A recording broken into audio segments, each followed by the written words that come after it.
And I be Tim Norris, or you can call me GreyElephant. And today we be talking about the Black Fleet game by Asmodee and Space Cowboys. I don't know why I'm talking like a pirate, and I don't know why I'm wearing this hat. In Black Fleet, you take on the role of a merchant and pirate. As a merchant, you're trying to pick up goods from one port and deliver them to another. As a pirate, you are trying to raid opponents' ships, stealing their goods and burying the treasure for gold.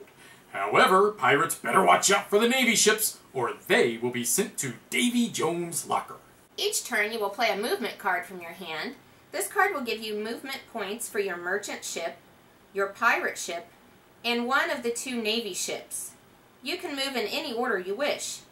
At the bottom of the card, it will tell you whether you may add fortune cards into your hand. Fortune cards allow you to break the rules.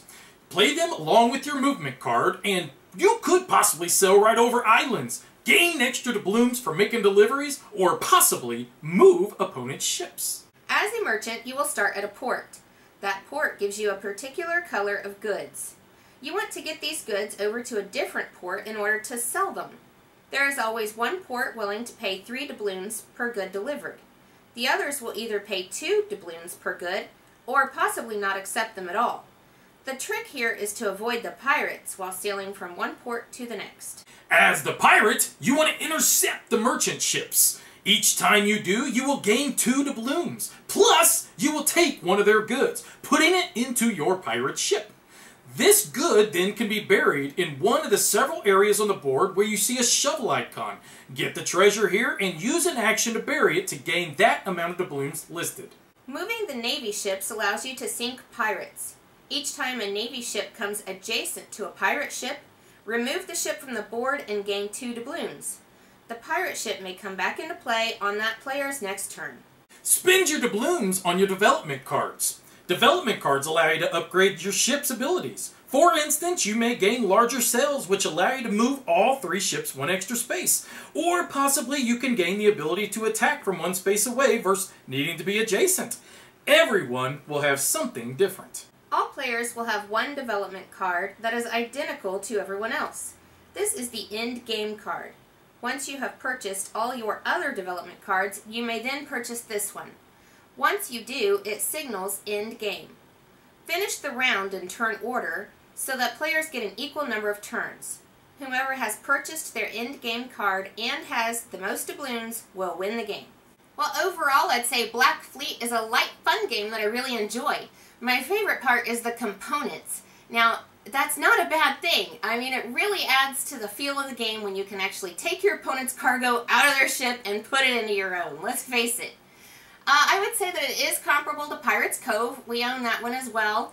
But Pirates Cove, to me, there's a little bit of an unknown factor that adds stress to the game. You know, you've got the dials that are hidden, and then you have dice rolling in the combat.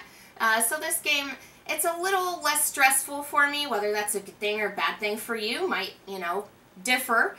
I would say that this game pretty much is suspenseful. Almost every time we've played, we have all finished in the same round, and we're not sure who's going to win until the very last moment. So that makes it fun. Now, it does say 3 to 4 players, but we managed to play with 2 players just fine. So, do I like or even do I recommend Black Fleet? Yeah, I do. You know what? This one's a little lighter than I think a lot of people expected, but that's not a bad thing. It's a simple pick up and deliver game at its core, but the fun is not that. The fun is trying to go around and use your pirate ships to intercept the merchants and take their goods, or using the Navy ships to attack the pirate ships, and, you know, trying to get your merchant ship from one port to the next. I mean, it's a whole contest in itself. I mean, and it's a lot of fun, you know. Do you try to go all the way across the board to get the greater amount of return for your goods, or do you just try to make the quickest route so that you get less in return, but at least you're delivering all the goods, you know? 'Cause you never know what's going to happen. The fortune cards are really what keep you on your toes in this game, because you just never know what kind of wacky thing somebody's going to pull out, and all of a sudden they're sailing over islands or all kinds of crazy stuff, and they're getting you, you know? So you think you're safe, and next thing you know, well, you're not. And that's the beauty of the game. You just never know. It's the unexpected.